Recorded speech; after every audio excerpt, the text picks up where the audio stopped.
Thank you for tuning in to the latest edition of the 12 Kyle podcast. Whether you're listening during your commute, while working out, or just relaxing at home, we appreciate you. Every download, every listen, and every subscription means a lot. Up next, the 12 Kyle podcast. Location, the lab. Quentin only has 24 hours to sell his car. Is that even possible? He goes to Carvana.com. What is this, a movie trailer? He ignores the doubters, enters his license plate. Wow, that's a great offer. The car is sold, but will Carvana pick it up in time for... They'll literally pick it up tomorrow morning. Done with the dramatics? Car selling in record time. Save your time. Go to Carvana.com and sell your car today. Pickup fees may apply. Why don't y'all take a look at that sign up there? See what it says? Cash for your home. You know what that is? Billboard. What are y'all, Amos and Andy? Are you stepping and he's fetching? I'm talking about the message, what it stands for. It's called gentrification. It's what happens when the property value of a certain area is brought down. Huh? You listening? Yeah. They bring the property value down. They can buy the land at a lower price. Then they move all the people out, raise the property value, and sell it at a profit. Now what we need to do is we need to keep everything in our neighborhood, everything, black. Black owned with black money. Just like the Jews, the Italians, the Mexicans, and the Koreans do. Ain't nobody from outside bringing down the property value. It's these folks shooting each other and selling that crack rock and shit. Well, how you think the crack rock gets into the country? We don't own any planes. We don't own no ships. But we are not the people who are flying and floating that shit in here. I know every time you turn on the TV, that's what you see. Black people selling the rock, pushing the rock, pushing the rock. Yeah, I know. But that wasn't a problem as long as it was here. It wasn't a problem until it was in Iowa and it showed up on Wall Street where there are hardly any black people. Now, if you want to talk about guns, why is it that there's a gun shop on almost every corner in this community? Why? Tell you why. For the same reason that there's a liquor store on almost every corner in the black community. Why? They want us to kill ourselves. You go out to Beverly Hills, you don't see that shit. But they want us to kill ourselves. Yeah, the best way you can destroy a people, you take away their ability to reproduce themselves. Yeah. Who is it that's dying out here on these streets every night? Y'all. Yeah. Young brothers like yourselves. What am I supposed to do? Fool roll up, try to smoke me? I'm gonna shoot the motherfucker if he don't kill me first. You're doing exactly what they want you to do. You have to think, young brother, about your future. Ladies and gentlemen, thank you for listening. Thank you for downloading. And thank you for subscribing to the latest edition of the 12 Kyle podcast. I am your boy, 12 Kyle. Man, check this out. On this episode, what I want to talk about is gentrification. Gentrification for me, it really starts at home, literally and figuratively. So I want to start this episode by talking about home. About a month or so ago, I made a trip back to my hometown of Florence, South Carolina. And it's always great to be home. That's where I grew up. That's not where I was born, but that's where I grew up. And that's where, my roots are, right? And I was very much amazed, and it's something I've seen over a period of time, but I've been amazed each time that I go home how my little town has grown. It has grown by leaps and bounds in a lot of different ways. And there's a level of joy in that. There's a level of happiness in that. There's a level of pride in that because Florence is a relatively small place. It's a small place on the map, but most people know where Florence, South Carolina is if you come through South Carolina because it's the halfway point on Interstate 95 between New York City and Miami. It is also, roughly about, an hour drive from Myrtle Beach, South Carolina. But again, it's home. It's not where I live. It's not the place where I've lived the longest, which is Atlanta. We'll talk about Atlanta in just a few. But it is home for me. It's where I went to high school, where I spent my formative years. I have not lived there since 1991 when I left to go off to college at South Carolina State University, but it is home. And when people ask me where I'm from, I say Florence. That's where I'm from. In saying that, this recent trip just reminded me just how much Florence has been affected by gentrification. And it wasn't something that was lost on me. It's just something that kind of was really presented to me even more so on this past trip that I made home. So just to give you some background, if you go to certain parts of Florence, they look like a bustling little city. If you go to the south, what we call South Florence, the south side of the city, very much so. South Florence is popping. There's restaurants, there's buildings, there's all types of things that you can get into and get access to. If you go to the west part of the city, West Florence, much of the same. Particularly as you're going out toward Interstate 95 and Interstate 20. A lot of commerce, a lot of different things. The civic centers out there, the malls out there, the whole nine.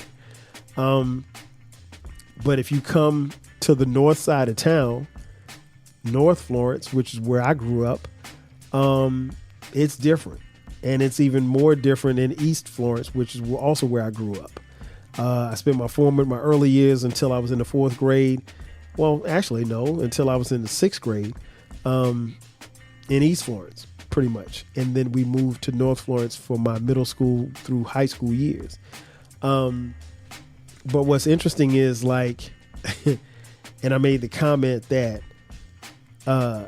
South Florence and West Florence look totally different from the areas that I saw when I was growing up.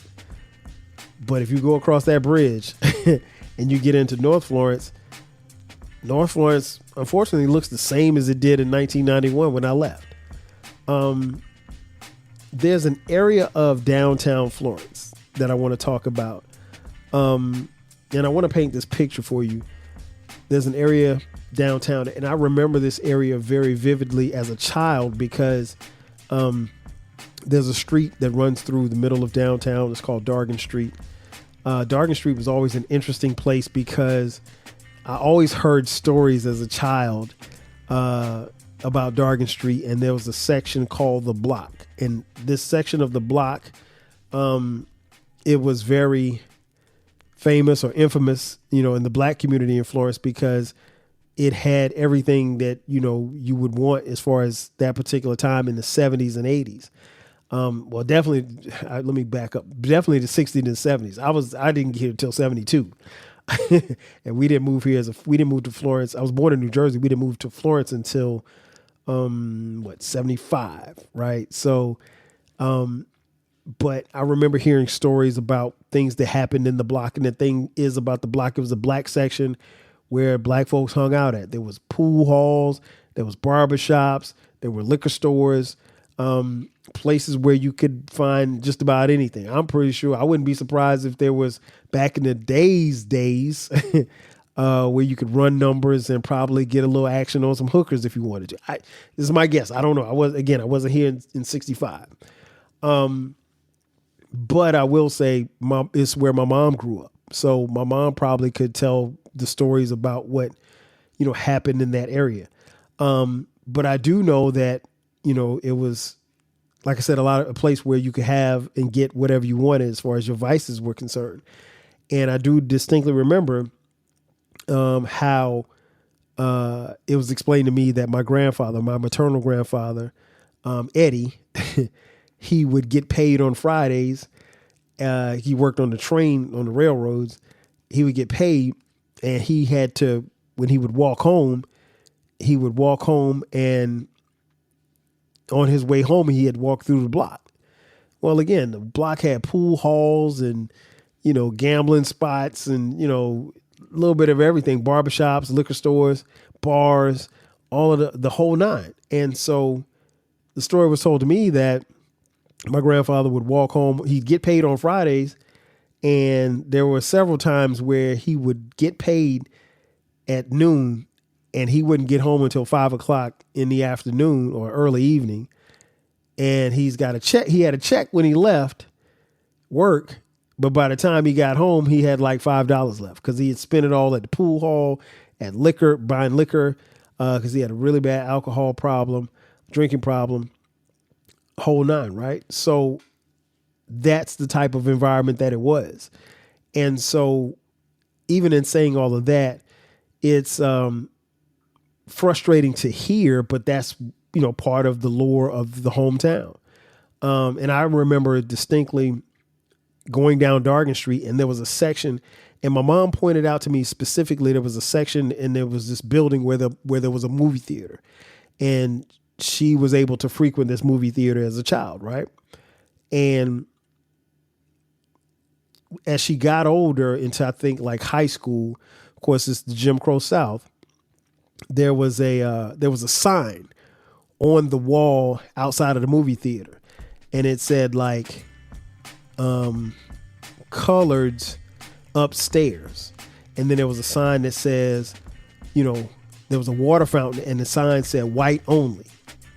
And so when they went to the movie theater, you could go to the movie theaters with white people, but the black people had to sit in the balcony. They couldn't sit down low, so which would have made interesting for to go see a movie to where you couldn't sit, downstairs. You had to go upstairs. But I distinctly remember her showing me that sign that said white only, because even when she showed me that sign, or showed me where that sign was in 1978, the interesting thing is that sign was covered because, of course, you didn't have any more white only fountains anymore, water fountains anymore, but it wasn't covered all the way. So you could still see, if you look close enough, if you walked up on it, you could actually see where it says white only. And again, this is 1977, 78, somewhere around there. I was a little kid, but my mom told me those stories about my hometown. Dargan Street and Florence in general in the downtown area doesn't look anything like it did when I was in middle school or elementary school or even high school for that matter.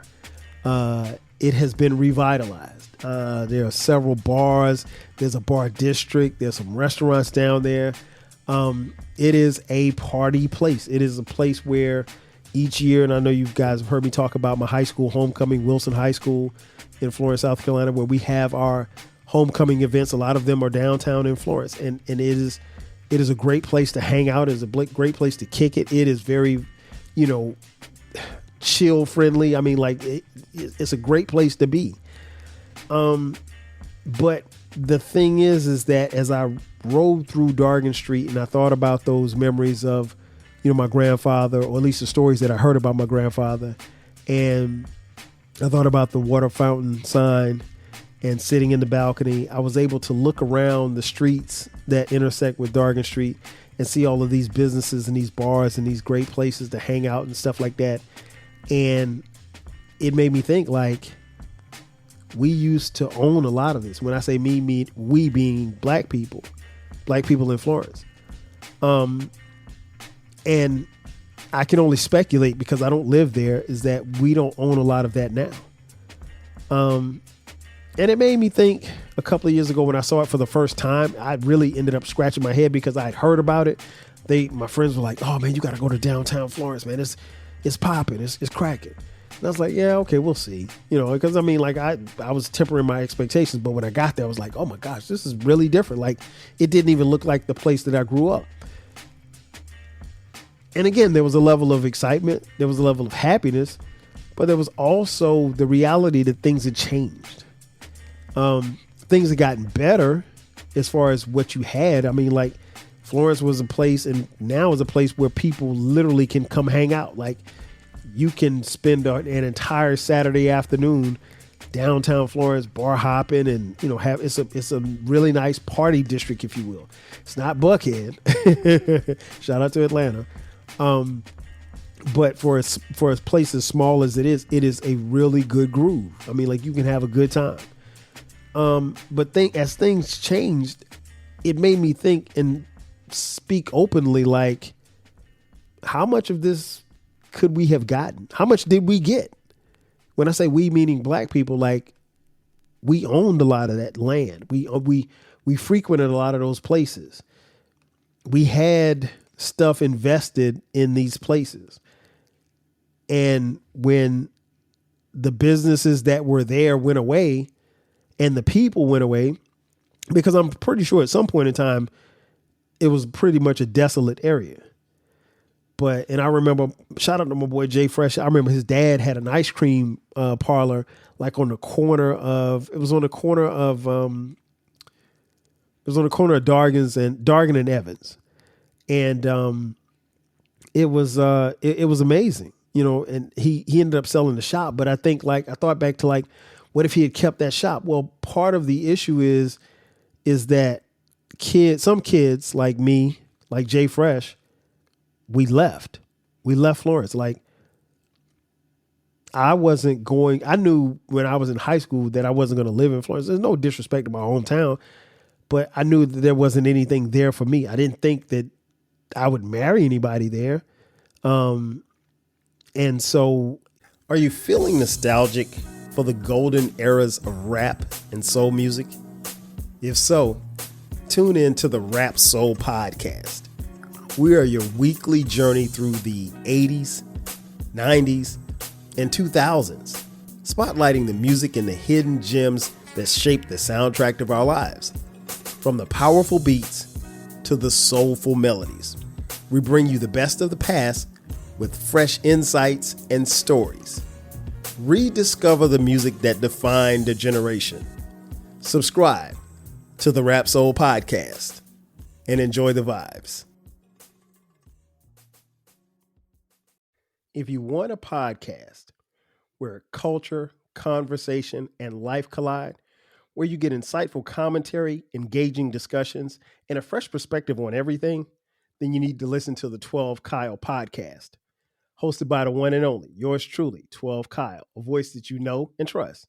This podcast will bring you thought-provoking moments, compelling stories, and a whole lot of fun.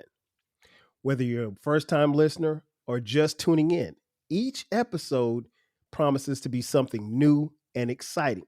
So sit back, relax, join 12 Kyle, myself, and my guests as we break down the world around us and give you stories that you've never heard before, from nostalgic throwbacks to everything in between. The 12 Kyle podcast is a front row seat to this conversation. Subscribe now and never miss an episode of the 12 Kyle podcast, where the vibe is always real and the discussion is always worth your time. Yeah, I was off to college, and I knew once I got to college, that was going to be a different experience. And I knew that there were some places that I wanted to go and settle down. And Florence just wasn't one of it. It was always going to be home. It was always going to have houses there to go back to and stuff like that. And that'll always be there. But the flip side of it is, I think in leaving, I asked myself, did I leave some business opportunities on the floor? Did I fumble some proverbial bags that could have come my way if I had been there, or at least been around long enough to invest in some of these businesses? And it's not that I don't want the businesses to look the way that they look, but it's always good when you are from the community and you have skin in the game and you are invested in those businesses. And I think someone with a business mind and business acumen such as myself, I think I could have probably done a few things in my hometown. And I'm not saying I would have built like a casino or anything like that, but it made me think, just riding down those streets, like what would have happened if I had, kind of been plugged in. But you move away and you do certain things and you go to college and do all this. And I'm not the only one who's done this. Most of my friends that I grew up with, we don't live in Florence. I have a few that do, but for the most part, most of the crew, my whole crew, we left, and we still come back. Well, the exception of Jay Fresh. Jay Fresh doesn't come back, but it just makes me think, like, what would have happened if we stuck around? Does the gentrification happen the way that it does? And there's a level of disappointment I don't want to say guilt, but I will say just personally for me, there's a level of disappointment because I feel like I could have probably made some type of difference. And again, it's no disrespect to those, because we do have some black-owned businesses downtown. But I could see a situation where we could have taken over all of the blocks and we could have made it look and sound and feel a certain way. And I think that's, part of the issues that we're facing across the country, is because not only that, but even in the downtown area, it should look a certain way. But more importantly, when I move off of the downtown area and go into North Florence, again, North Florence looks just like it did in 1991. And that's crazy to me. But not being there, you're not there to tell the developers, tell people, say, hey, come over to the north side and see what we have cooking over here. Or we have this land over here. You can put something over here. And yeah, there's been a plant here and this over here and a grocery store here, but not the same. North Florence and South Florence look totally opposite. They look like two different places. They look like, on one hand you got LeBron James, and on the other hand you got, I don't know, what's the guy's name? Norris Cole. North Florence is Norris Cole, and there's nothing wrong with Norris Cole, but it's like we still haven't had the development, and it's been 30 plus years, and I can't say that there wasn't an uproar, and there definitely should have been an uproar about the lack of development on the north side of town, and especially, well, if East Florence is just as bad, but I can only speak for the north side because that's where I live. It's just different, and it's frustrating because you see this happening everywhere, and I can move it further along to the city in which I currently live, Atlanta, Georgia. I love Atlanta. Forever, I love Atlanta. Been living here since 1997. I've lived here longer than I have anywhere else, and this is home. It's not where I'm from, but it's home, and it'll always be home to me. But it ain't my home. I think I'll always have a house here. I know I'll always have a house in Florence. I can't tell you, there's a running joke in the family that I said I wanted to retire in Florence and get me a house on Irby Street and just sit on the porch and watch cars go by. And part of me still really wants to do that. Now, my wife, Cherie, says she ain't going to Florence. She said, you go by yourself. Where I retire will be based on, where my kids are, honestly. If the kids are here in Atlanta or close to Atlanta, I'll be in Atlanta. But if I decided to move to Florence, then that's where it'll be. But I've seen gentrification strike here in Atlanta as well. I mean, you have, I'm always amazed because I don't go downtown as much as I used to. Pause. My bad. Time out. My bad. That didn't come out right. I don't go to downtown Atlanta as much as I used to. But when I do go, I'm always amazed at half the stuff that I see. My wife and I just went out to dinner the other day, and we went out for our anniversary. And no, I'm sorry, we went out for Sharice's birthday. I'm sorry, my bad. And we were in this area in West Midtown, and it's like I was telling her, like, I remember, like just maybe 10 years ago, this area of West Midtown was like crackhead central. Like all you could get crackheads and hookers. That was about all you could get in West Midtown. And now it's bustling with these skyscrapers and these buildings and these. They even got a name for it, like what do they call it? West Mid or something like that. It's something crazy. But it's like it looks totally different. And then you expect cities to look a certain way, particularly major metropolitan cities like Atlanta.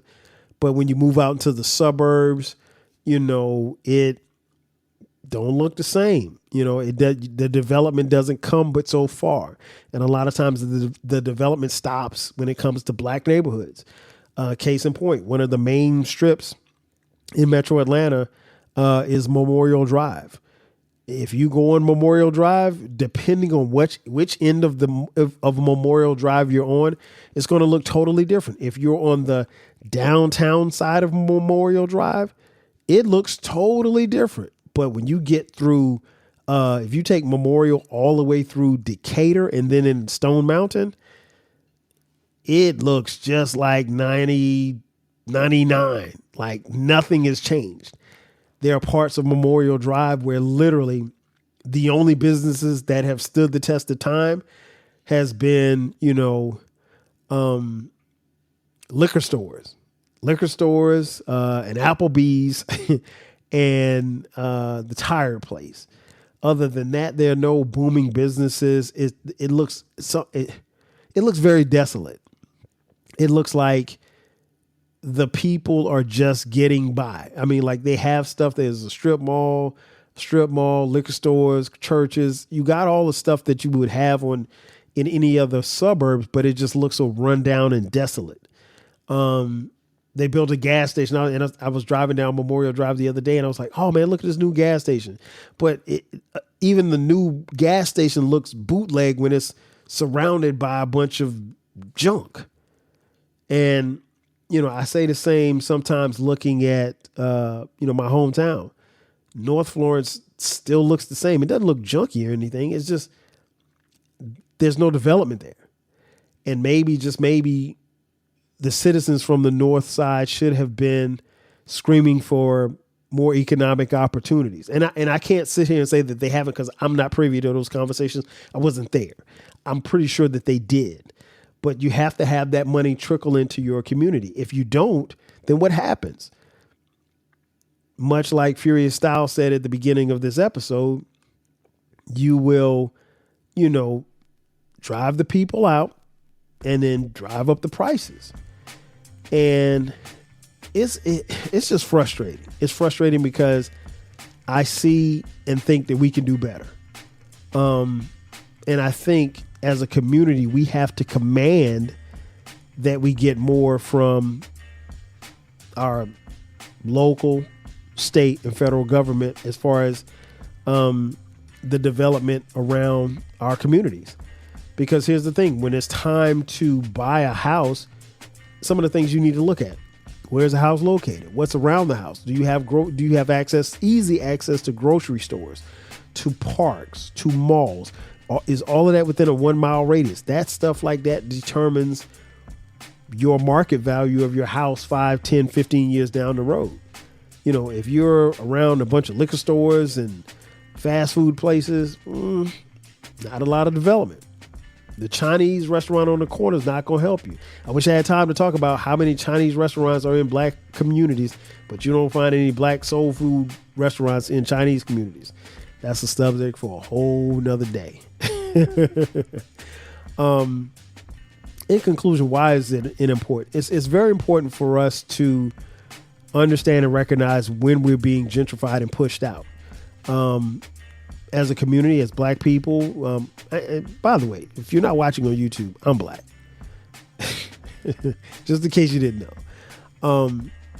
But I think it's important because our black dollar needs to circulate, and it can circulate in our community if we build for us and around us. But here's the thing. If I have to leave the suburbs to go to the city to get a nice dinner, I'm wasting my time. Like if I can't go a mile up the street and have a nice dinner in a nice restaurant, what are we doing? What does that say about the development in our area? That means we need more. That means gentrification has pushed things away and out of our realm to where we're used to it. Yeah, I mean, don't get me wrong. Going down the street and getting lemon pepper wings is cool, but I don't want to eat lemon pepper wings every week.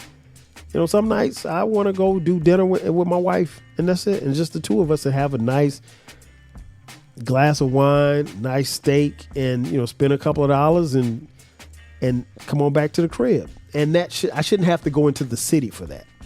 And don't get me wrong, like I don't live far from downtown. I mean, like it takes me, 20 minutes to get downtown, if that. depending on the day and the time. I literally live like 8 miles from the city. But, just like any other city, it's traffic, it's all the stuff going on. But I think it's important for us to push back when we're being gentrified. I think about Florence a lot. I think about a lot, particularly when I'm home. Was there some business opportunities that me not being there, I missed?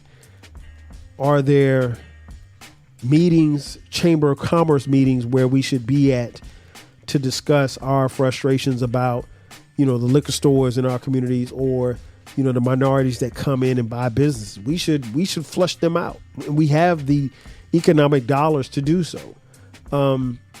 We just have to be mindful of that stuff, because sometimes you can socially condition yourself to think that because it looks a certain way or is in a certain part of the city, that is better. And no, my greens spend like everybody else. I got money.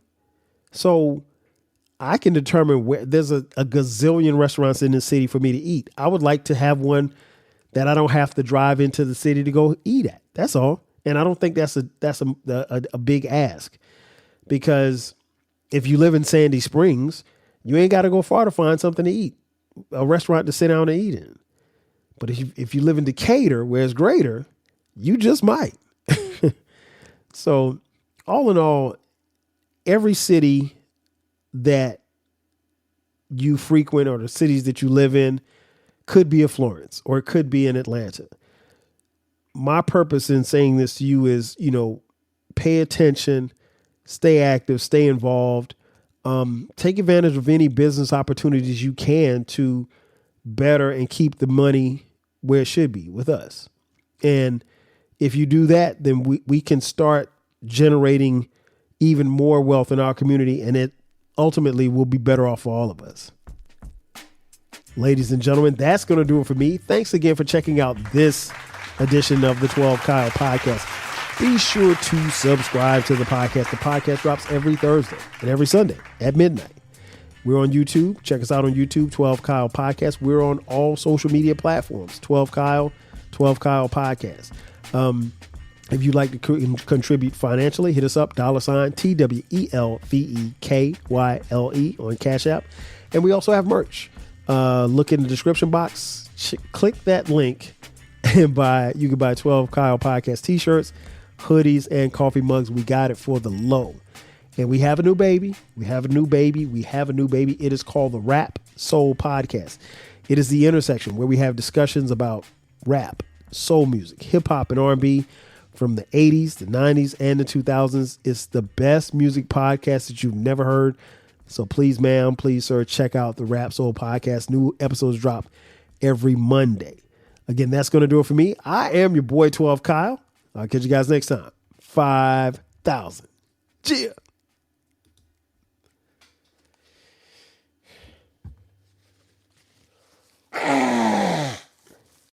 Thanks again for listening to this episode of the 12 Kyle podcast.